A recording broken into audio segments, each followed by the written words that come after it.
और ट्रंप की धमकी के बाद ईरान का भी रद्द-ए-अमल सामने आया है। ट्रंप की धमकी के बाद ईरान तैयार है। खार्ग में ईरान ने अपनी सिक्योरिटी बढ़ा दी है।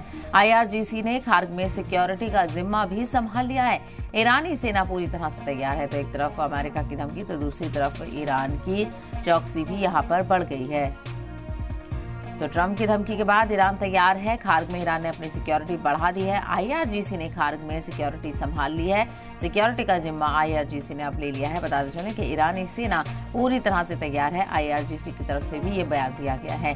तो अमेरिका की धमकियों का पलटवार ईरान लगातार करता हुआ नजर आ रहा है। एक धमकी अमेरिका देता है तो उसका दोगुना जवाब ईरान की तरफ से तैयार नजर आ रहा है। तो अमेरिका ने धमकी दी कि खार्ग उड़ा देंगे अगर हॉर्मुज़ नहीं खोला, तो वहीं खार्ग में ईरान ने अपनी सिक्योरिटी बढ़ा दी है और IRGC ने खार्ग में सिक्योरिटी का जिम्मा संभाल लिया है। ईरानी सेना पूरी तरह से तैयार है। IRGC का बयान सामने आया है।